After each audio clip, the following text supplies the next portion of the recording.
Hello, everybody, and welcome to I Wish You Were Dead, a podcast about things that used to be alive. This is episode number 139, and I got the order of those words wrong. I'm here with Gavin and Fia. Have you guys ever been out of practice and got something a little bit wrong? Yes. I sure have. All the time. Yeah, so a little behind the curtain stuff here. It's been like over a month since the three of us recorded. In the meantime, we had a wonderful guest episode, and I'm in the works of setting up sort of a part 2 to that episode. We'll see. Coordinating guests is always hard. But part of the reason that has been so long is because we're busy people, especially in the early June time period. Particularly because of the reason we all met to begin with, an organization called HOBY that we all volunteer at. So we're going to be talking about that and why volunteerism is good. Not our usual sort of style of episode. We have no notes for this episode. But first... if you don't care about like us or personal, like you can just skip this one. It's all good. Like this is one for us more so than for you guys, the listener. Yeah, I'm gonna do my best to tie it into paleontology at the end. So if you feel like you hanging do out, that, Gavin. I didn't say I'm gonna do it well. I said I'm gonna do my best. But yeah, if you are personally invested in our friendship, then listen up. Yeah. This is something that is very core to, I think, all three of our personalities. I agree.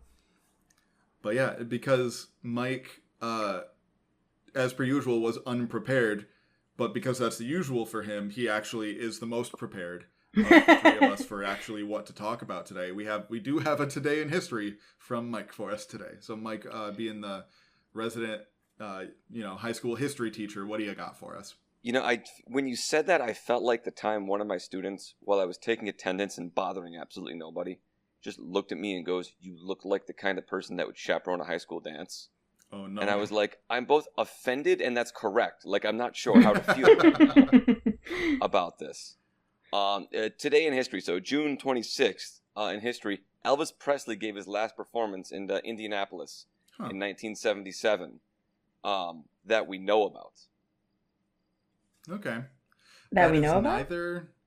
That is neither the year nor the place that I would have guessed for him. Yeah, just by complete coincidence, Gavin was 100% correct, by the way. It was after we started recording that I figured out when that was. But I was looking up some Elvis stuff earlier. He was 24, and his wife was 14 when they first met. Some wild stuff they just let people get away with back in the 60s, 70s, 80s. Yeah. I'm uncomfy. Yeah. No, it makes you feel real weird and disgusting, doesn't it? Yes. It's awful. Don't like it. Yep, hate that. Yeah. Anyway, well, thanks for that, Mike. Out of curiosity... Don't worry, he died soon after this. Okay. Oh. Well... Wait, when did he die? Did you not know what happened to Elvis? No, what happened to Did you not know that Elvis was dead? I mean, I knew he was dead, but, I didn't know he died early. He very famously died on the toilet. He died on a toilet. Yeah. At least that's what they want you to believe. What? Are you serious? If you believe the Men in Black movie franchise, Elvis didn't die, he just went home. Well, he anyway, just had a heart attack, or? I think so. Okay. Heart attack, and also just when you live the life of Elvis Presley, which means you were on drugs all the time. Yeah. Elvis actually is the subject of one of my favorite photographs ever taken. Have you ever seen the picture of him in the Oval Office with Richard Nixon? Yes, I have. I believe you're the one that told me about this, actually. You've got Elvis just high out of his mind going into the Oval Office with Richard Nixon, and Elvis is dressed like Elvis. And he's asking for a DEA badge, like Drug Enforcement Officer badge, while he's high out of his mind as a way so he could smuggle drugs on planes. Incredible stuff. They've made a couple of movies just about this one single photograph. Wow. I wonder, didn't they have an Elvis movie somewhat recently? I wonder if that was featured. Yeah. Somebody was telling me, my good buddy was telling me that it was actually very good. I have not seen it. Okay. But... Anyway... Yeah, not an Elvis podcast. No, so today, we're going to be talking about this organization that we have volunteered for, all of us, for the past 10 years, maybe not every year, here and there, but more years than not over the last 10 years. That's a good way to look at it. Yeah. So this organization, formally called the Hugh O'Brien Youth Leadership Organization, or HOBY, as we all call it. A little background about the organization itself. When you've been doing this for almost 15 years, you memorize it pretty good. So Hugh O'Brien, if you are a fan of like country western TV shows from like the 50s, 60s, Hugh O'Brien will not be a stranger to you. But he played Wyatt Earp in the original Wyatt Earp TV show in the 50s and 60s. And who was Wyatt Earp, Gavin? He was like, honestly, I don't really know. He was a famous cowboy sheriff type. Yeah, you're like 80% of the way there. That's fine. He was a real person, I'm pretty sure. Yep, no, you're correct on that. But yeah, so Hugh O'Brien played him, very famous actor. And as a lot of actors tend to do, they sort of got involved with like philanthropy and dabbling in that kind of thing here and there. So he took like a week-long trip to Africa. It's never been specified to me where, now that I'm thinking about it. I want to say South Africa. That's an incredible point to bring up. Oh my God. They always talk about this trip and we have no idea where. I'm like half confident in saying South Africa, but I don't know that for sure. But anyway, he went to visit a very famous humanitarian called Albert Schweitzer, and Hugh was just very moved by his time there. And as he was leaving, very famously, as we tell all of our students who come to HOBY, that Albert Schweitzer asked him, "What are you gonna do? Someone with such like fame and power in a wealthy country like the United States, what are you gonna do with this experience that you've just had here helping people?" And so Hugh came back to the U.S., thought about it for a bit, and started HOBY. So basically what HOBY does is takes high school sophomores. It started off just sort of around California, and he actually did HOBY for the first 2 years, hosted it at his own house. And high school sophomores, and teaches them how to use their leadership skills that they might not even know they had, to make positive changes in their communities when they go home from the weekend. And it was always sort of explained to me that they didn't choose, like why sophomores? That just seems kind of arbitrary, but Hugh actually had a reason for that. Freshmen in high school don't know anything yet. Juniors are too busy thinking about college or whatever they're doing after high school.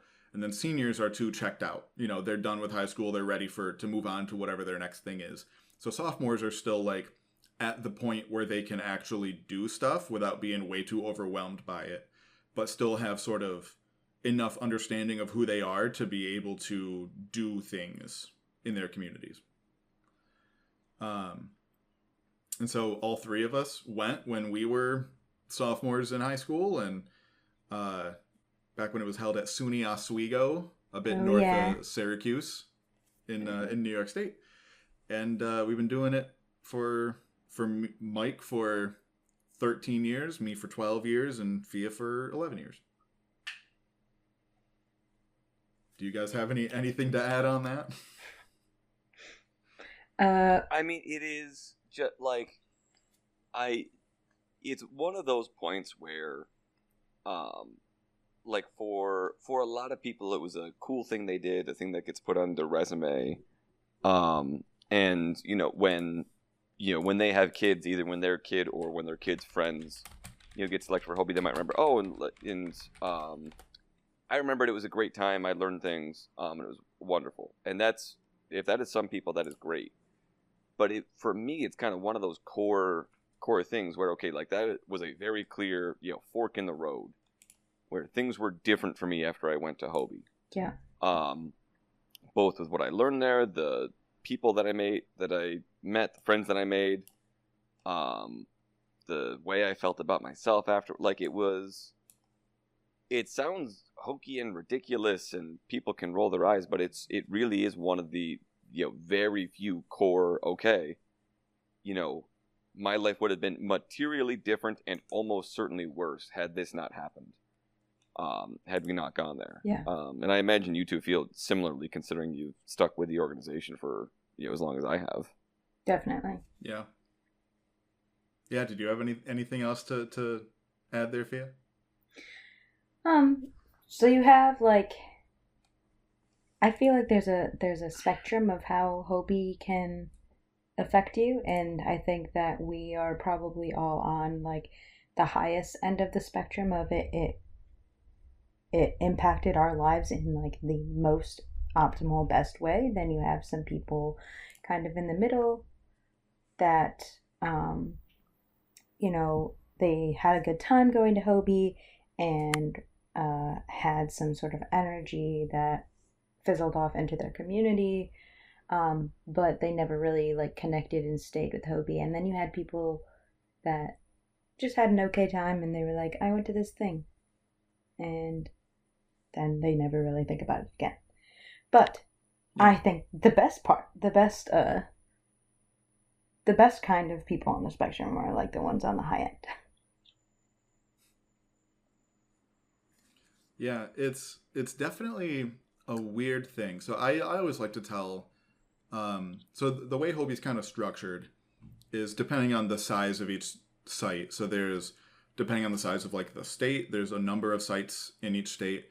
For the longest time, there were 4 different sites in New York until just a couple of years ago, where 2 of them sort of got glommed together. So it's all volunteer run. There's a total of 12 people that actually get paid by the organization. The rest of it's all volunteer. That's for the whole organization. It's not like each individual site. Right. Like all of the national and international organization HOBY, 12 people. Yeah. And so it's like I said, called high school sophomores coming to usually a local university. And then they're organized sort of into groups of 8 to 10 students with ideally 2, but sometimes there's not enough volunteers, so sometimes just 1 staff member per group, and then those people sort of guide them through their weekend. So whenever I am one of those group leaders, I always like to tell my students, especially if I see a couple that are maybe not vibing with it at the end of the first day, I tell them how I ended up going to HOBY. So how each school kind of determines who goes varies quite a lot. Sometimes there's an essay writing competition. Sometimes the guidance counselor, maybe it's the English teacher, just kind of picks somebody. My school was the essay writing sort of thing. And the 2 people that had went the year previous, came into my English class and talked about it. And then they set aside some time in our English class for us to write the essay if we wanted. I was, you might not believe it at the time, by knowing me now, I was a very arrogant little jerk of a 15-year-old. Teen angst. Yep. And so I didn't even apply. I was on sports teams. I was captain of the sports. I was like, who are these people teaching me how to be a leader? I don't need to go. What sports were you captain of? Soccer, basketball, and then I was on the golf team. Wow. I was not captain. We didn't really have captains per se in golf. Nice way to phrase that. I was on the golf team. Well, no, at the time that year, I was actually... We can talk about golf later. I was one of the top 6 people on the team. Which nice. Those are the people whose scores matter. All right. Anyway, so I was definitely not the number 1 guy. Not close. Yeah, so I was like, who are these people trying to teach me how to be a leader? So I didn't even write the essay. Mm-hmm. And so it was one of my friends and then somebody else in our class who got picked. And so about 2 weeks or so before HOBY, and I kid you not, this happened. It sounds real fake, but it happened. The one person who wasn't my friend, the other person, eloped to Texas. What? That's real. How old? Granted, she was a little older than the rest of us. I think she got held back one time, elementary school. I don't remember. So she was at least a year older than the rest of us. But still, so she was at most 17. Um, and I went to a very small school. Everybody obviously knew what happened. And so I get a call. Do we know what's happened to her since? Now, wait, I don't know. Like, do we have any contact with her? Do we know? No, I have no idea. I've heard she was back in the area, like, not that long ago, but I've definitely not, like, seen her or talked to her or anything. So my guidance counselor, who had really wanted me to go, called me into her office and basically said, hey, here's the deal. I'm not going to beat around the bush. I know that this person is no longer attending. Yep, that's a very teacher way to phrase that. Yeah. It's already paid for. We can't get the money back. I want you to go. And my only question was, okay, do I miss school on Friday? She was like, yeah. And I said, all right, bet, sign me up. And so that's how I ended up going to this thing that I've now been doing for 12 years. Wow. And I always also tell my group, I did not like it my first couple of days. Especially, it's changed a little bit since then, but especially back then, the first thing that happens when you get out of your car is that, especially if you are not like one of the first few people there, approximately 40 to, depending if you're one of the later ones, like 100 people, 200, yeah, all scream at you in unison, what's your name?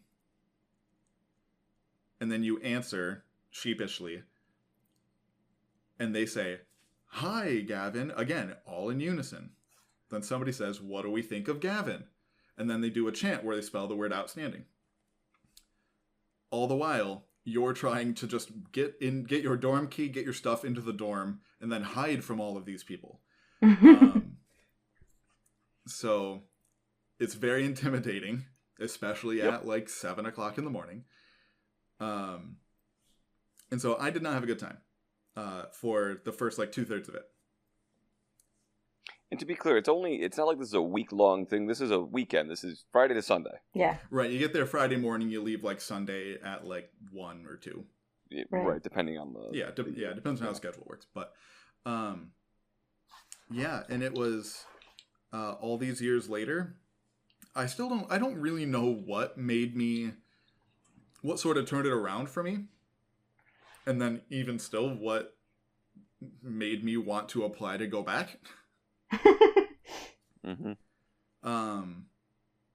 But I wasn't like particularly happy with like my friend group, especially like that following year when I was a junior. So at the end of my junior year, my high school was really small.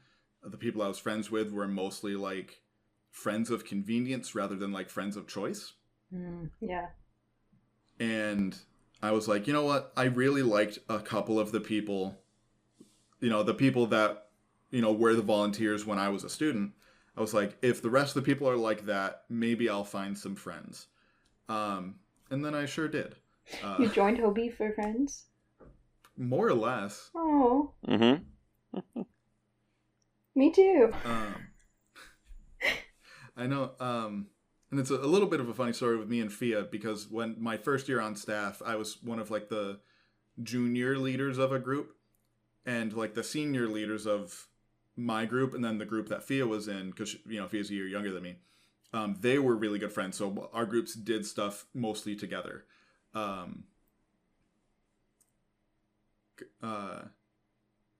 No. Are you sure? I was like, I don't remember this. No, I'm definitely thinking of somebody else. That'll get cut. Never mind. Some false memories. I was yeah. like, wow. Wait, why are we going to cut? I think we should keep it. Okay. Yeah, sure. just keep it. Sure. That was true, Gavin. I do remember that. No, I think that's Nicole now that I'm thinking about it. The Yeah, other probably. small friend. Yeah. Well, I think we need to put them in a different planet as far if we're talking about sizes of friends. Like Fia is, small. Nicole is like a bug. Aww. Like Nicole is the smallest adult person I've ever met in my life. And the thing I love about Nicole is that she doesn't she's like, yeah, I'm small, and? Yeah. And she's a lawyer in New York City. Yeah, she's like the best too. Yeah. She's awesome. Love me some Nicole. My favorite memory of Nicole, sorry, I really need to say this because I wanted to tell her and I forgot. It was our ambassador year, and her group was the Lion King, and all of her whole group lifted her up and Yep. did the Simba thing with her. And it was the best. And I was like, I need to know this girl. And then I did. That gives you a little bit of a sense of the kind of person we're talking about, and I think partially gives you a sense as to like, we're talking about Nicole as our example here, but just like the people you meet here, whether it is your first year and you're with all these other 10th graders, many of whom you're never going to see again. Yeah, like 99% of which. So I think when I went as a student, there was probably somewhere between 80, around there, 80 students. And then 10 of us came back the following year as volunteers. Yeah, but just, you're going to, whether it is those people who you're probably not going to see again, or if you come back on staff, I mean, you keep coming back on staff, and you keep, it attracts a certain kind of person to keep coming back on staff. It is, it is not your normal brand of human, because we're talking about people that, number one, were selected to go to this conference. And most of the teachers or guidance counselors that are picking the kids don't know too much about it.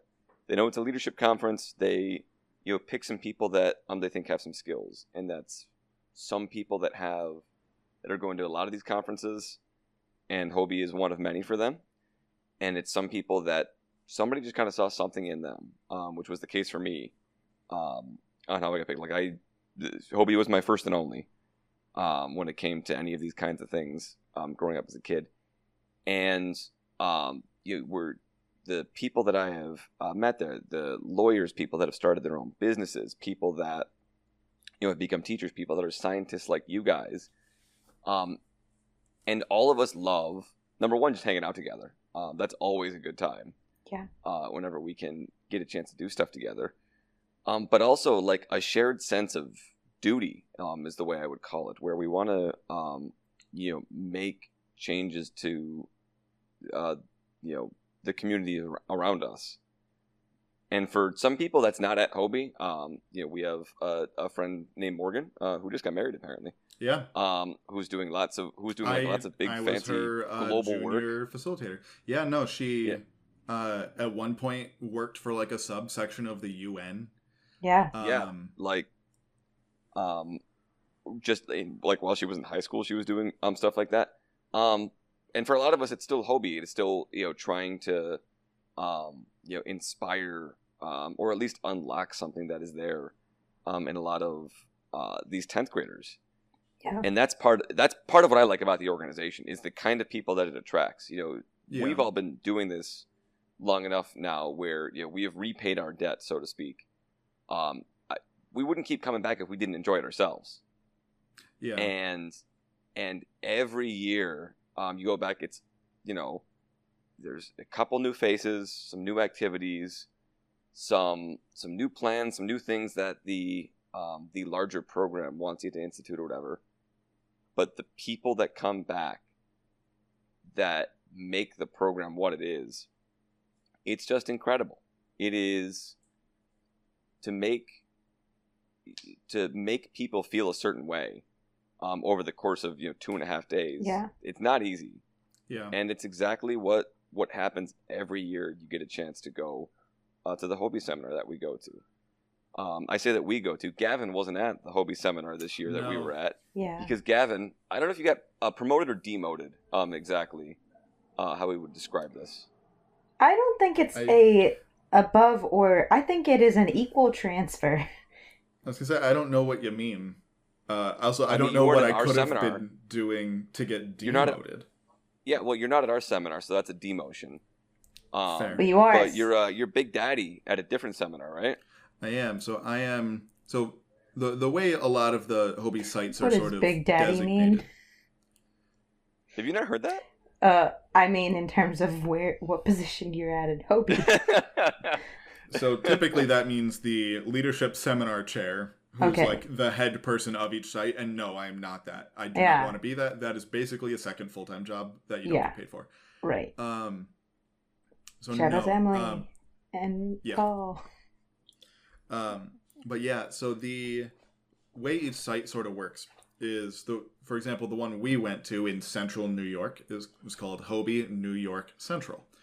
The one that I am quote unquote Big Daddy for, I'm not. I am the director of staff for HOBY Pennsylvania West. So that's the one. Okay, I thought that was the case, but Yeah. somebody this year kept saying that you were LSC, and I was just no. like, absolutely like not. I was like, it was one of those things like I'm too deep in. Did I just miss that he was LS? Like, okay, good. So I don't know who was right. saying I was just that. too cowardly to say anything. But no, I forget who it was. But yeah, so I sort of coordinate all of the other volunteers who aren't like also directors of other stuff.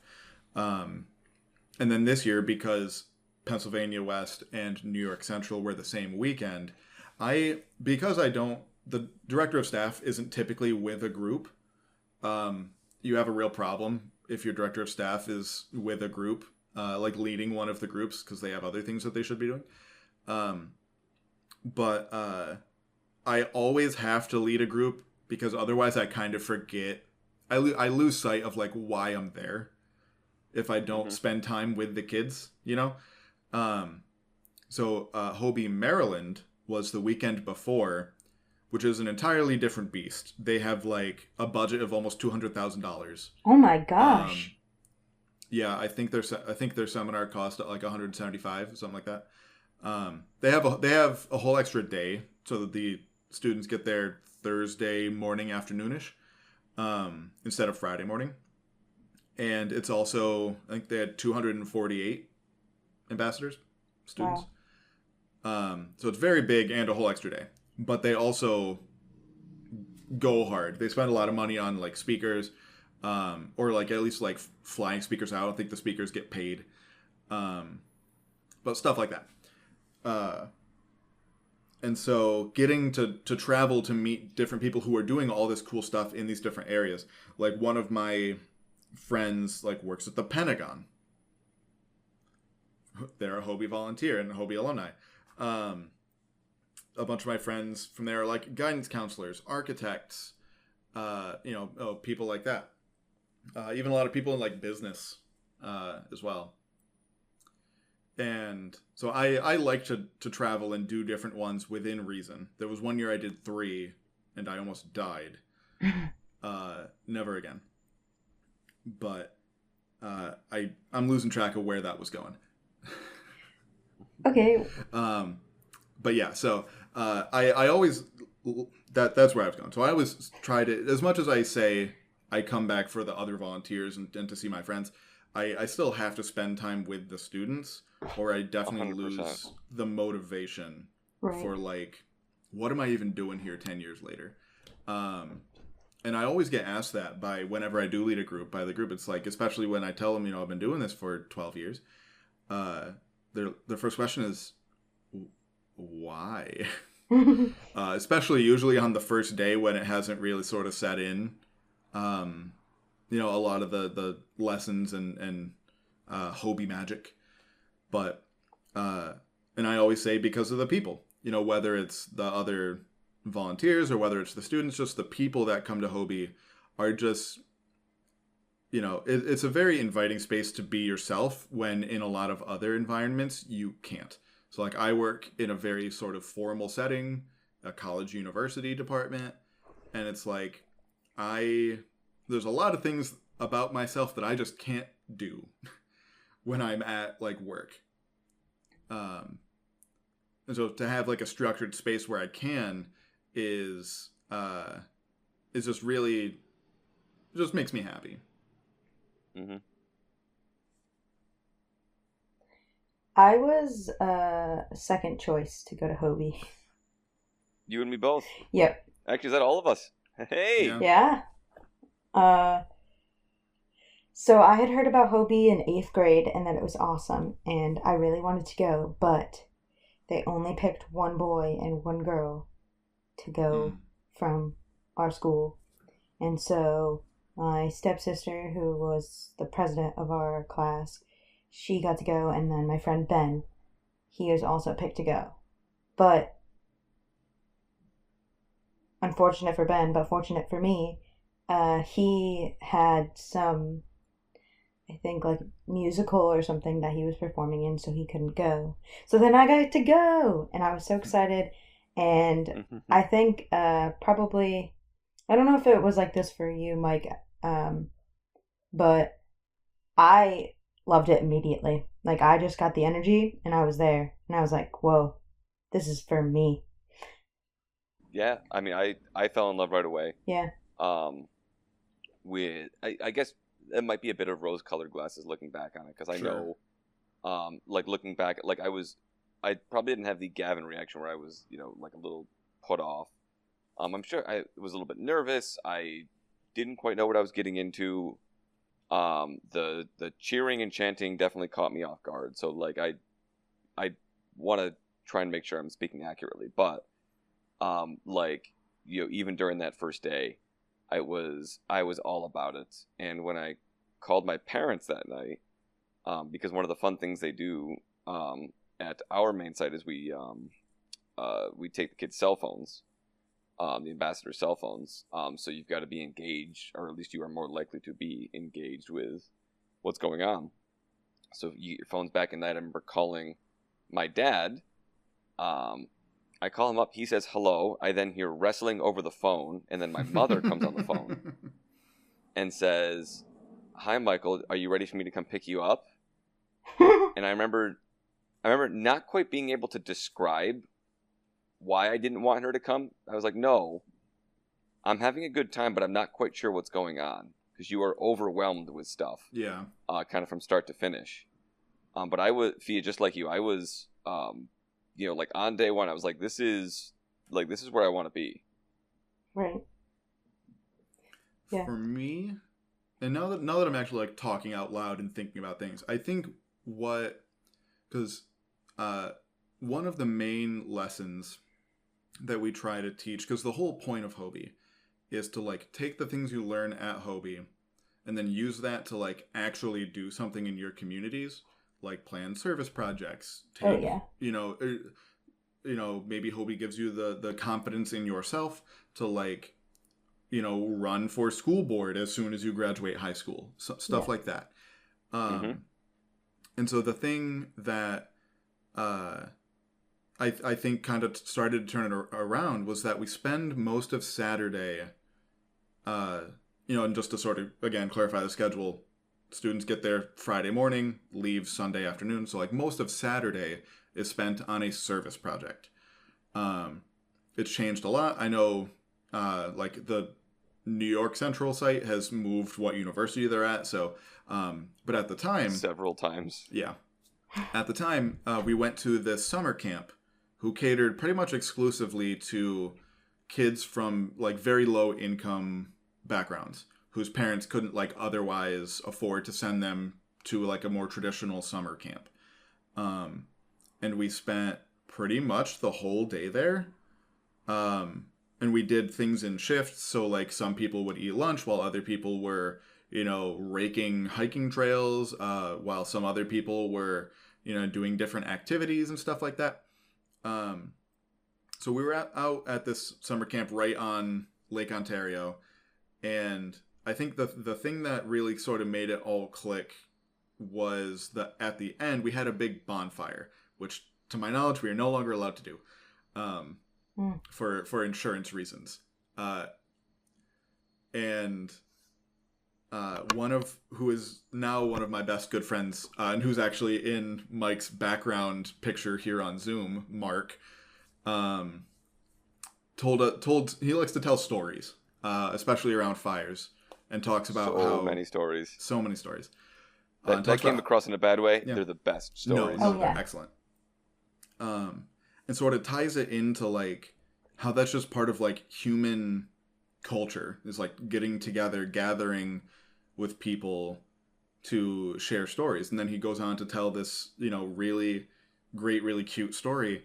Some of the most of the details kind of escape me right now, but is it about BB?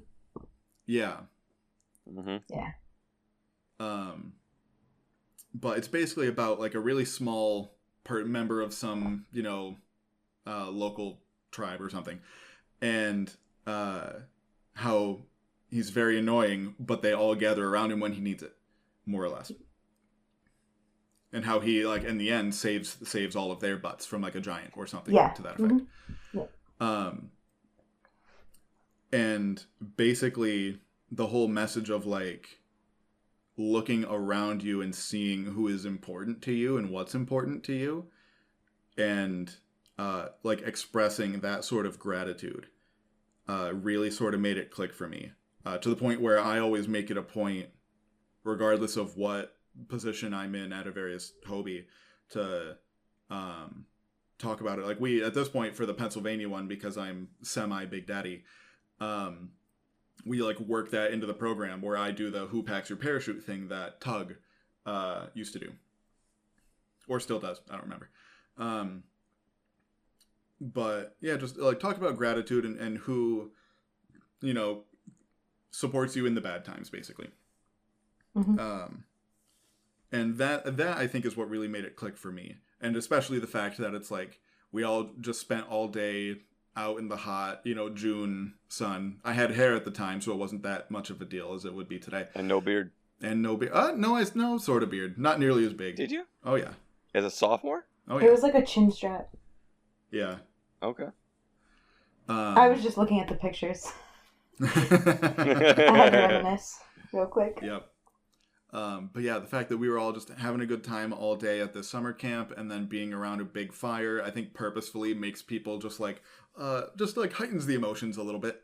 And that's what really sort of sunk in, and made me much more enjoy the rest of the weekend. But I think that's kind of all I had to say about it, other than volunteerism good. Is sort of the whole point of HOBY, is like giving you the tools and confidence in yourself to say, even if you don't think you're a leader, that's one of the whole main points, is that everybody can be a leader. And there are different ways to do that. And HOBY sort of gives you the tools and the options that you didn't know you had already. And that was what I was going to make sure we harped on, was just like, that is, that's kind of one of the core messages and core takeaways of HOBY, is just the leadership and volunteerism and service to your communities. And there's a lot of different ways to be a leader, and there's a lot of different ways to be of service to those around you. But the idea is that that can be you, and that should be you, and on some level that needs to be you. And that's, one of the huge things that, of all the things that have changed in HOBY throughout the last decade plus that we've been doing it, and there's been plenty, that's right up there. Yeah.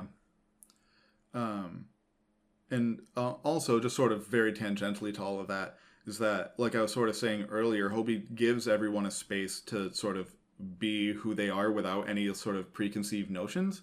Yeah. HOBY, especially for people around our age, the amount of volunteers who are queer or neurodivergent or both is very high, because a lot of them, HOBY was one of the first spaces where they could genuinely kind of be themselves without the people that they grew up around their whole lives. Mm-hmm. And so, especially in a lot of other HOBY sites, it's a lot of people who fit criteria like that, and that's also something that we try to, whenever we have conversations with guidance counselors about who they should send, because sometimes they ask us, especially if it's a new school that hasn't sent us a student before, yeah, sure, send us the class president, send us whoever, student council, whoever, but also send us like the kid who just kind of doesn't fit in. Mm-hmm. Yeah, send us the quiet kids. Yeah. Because if they're looking for a place to fit in, HOBY can be that space for a lot of people. Right. Mm-hmm. But yeah, so I guess I have a couple last things, unless you guys had any other thoughts that you wanted to share. I'm glad I met you guys. Yeah. Like, it is one of those times where you can just kind of like stop and be thankful of every year. I kind of know what I'm doing sometime in June, and it's a nice reset. It's different than your regular life. It only lasts for, on staff for us, 4 days. And it's just like, oh yeah, like this is a thing I do that matters with people that I like to hang out with. And I will say, we have a fairly unique HOBY experience, because from my experience, there are very few like HOBY sites where the staff are like as good of friends as we are, where they go out of their way to hang out with each other. Yeah. And talk to each other like multiple times a week. Like every now and then, for example, when I was living in South Dakota, I had a friend from HOBY, Maryland, text me. She was moving from the East Coast up to Seattle and was like, hey, I'm driving through South Dakota. Do you want to get lunch? And it was like, cool. And I feel like that's generally the relationship most HOBY volunteers have with each other. Mm-hmm. But we've had the same ongoing group chat for at least like 8 years, 9 years. Yeah. It's a lot of years. And that is actively going like once, twice a week, if not more. Until we all started, getting real lives, we did like a Secret Santa thing and celebrated New Year's with each other for at least 4 or 5 years straight. Yeah. I still want to bring that back, Me too. Yeah, me too. And we always HOBY reunion? Does other Yeah. HOBYs do HOBY reunion? I'm sure they have to. Yes. I'm sure we can't be the only ones to do that. No, it's less of a centralized thing because they usually do more than one sort of thing. So it's less of a concentrated thing, but they do them. But yeah, so we have a pretty unique sort of HOBY relationship with our friends, because for the most part, I get along great with most HOBY people. I don't know if I would drive 5-6 hours to spend a weekend in a cabin with 90% of them. What? You wouldn't do that with me? Well, yeah. Oh. Yeah, that's what he's saying. He's like, with us, yeah, absolutely. With you guys, Oh. yeah. Okay, I thought you said... It's those other guys. I thought you were saying you wouldn't do that with us. No, Theo, we've done that. I know. Multiple times. I'm confused. Don't mind me. My eyes are getting sweaty. But yeah, so a couple last things.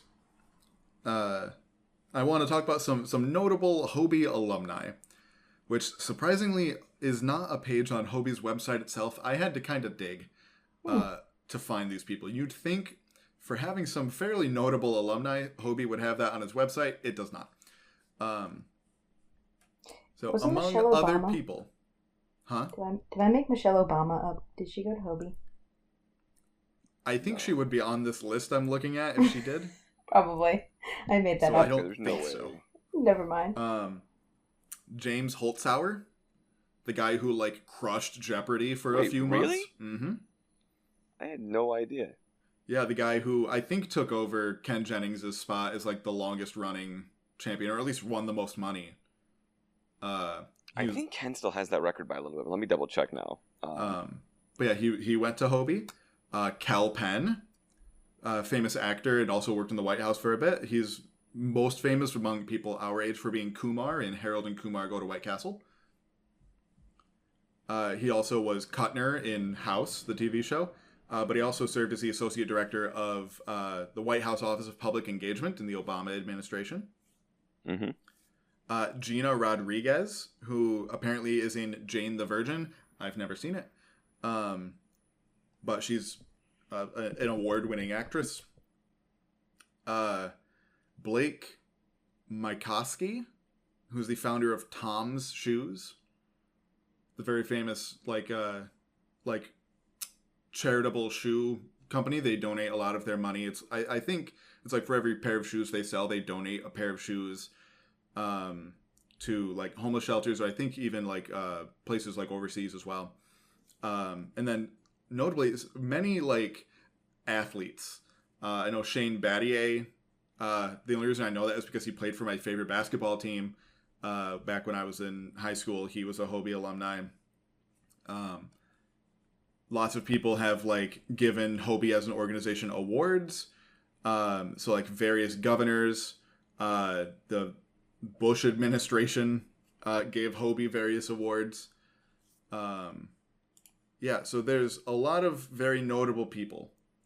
So if you want to be affiliated with those people, maybe not the Bush administration, if you want to be affiliated with those people, look into your local HOBY seminar. We can always use volunteers for some things. For example, I know what a lot of sites, especially lately, have been doing is like meal packing. I don't know. Is that what you guys did for your service project this year? Lasagna love. Mm-hmm. Yeah. It was rewarding. Having a few hands to pack more meals. That's what HOBY Maryland did as well. Packing like packs of like rice and flour and things like that. We packed like 15,000 meals. Whoa. Something ridiculous like that. Jeez. And We so did not. but like I said, another pair of hands in that room just makes that go faster. So if you feel like being generous with your time or also money, look into your local HOBY. I'm sure they will appreciate it. Almost certainly. Just really quick on the Jeopardy point, James Holzhauer has the biggest single game winning. He also has 1 through 10 on the biggest single game winnings. Ken Jennings has the most consecutive games won and the highest total winnings in regular season play. Yes.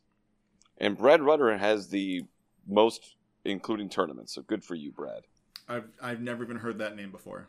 Yeah. Which is fascinating because I like Jeopardy. I've never heard of this person. When they did like the greatest of all time tournament or something, when it was Ken James, Brad was the third, and he seems like a real nice guy.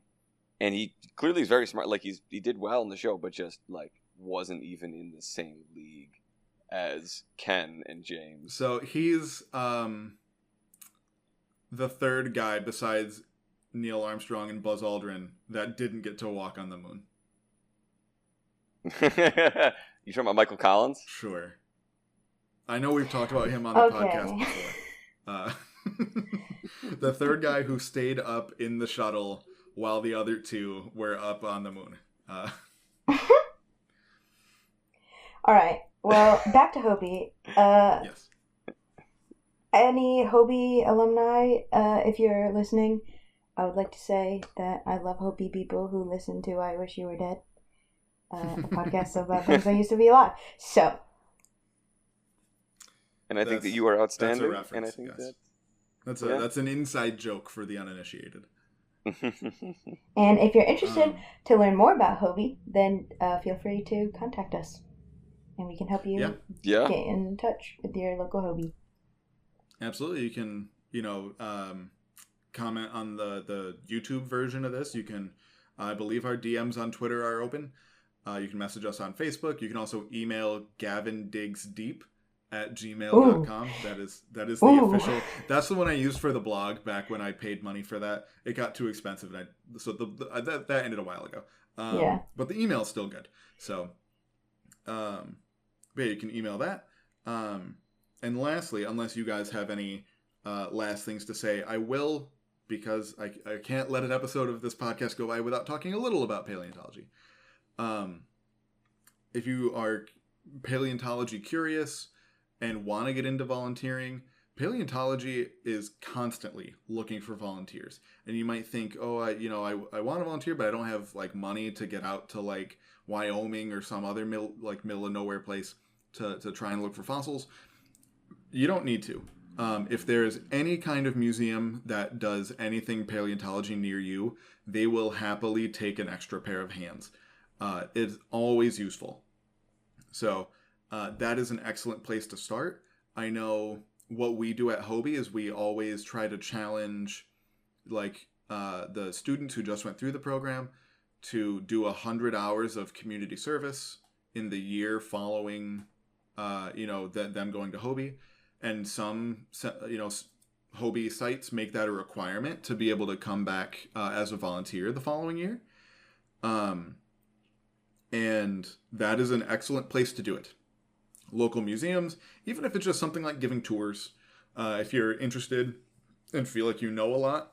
Not that I'm advocating free labor, but if that's something you enjoy doing, that's a great way to do volunteerism stuff. And I know museums love volunteers. That's a good distinction to bring up. Like, there is a line where people can take advantage of you. Yeah.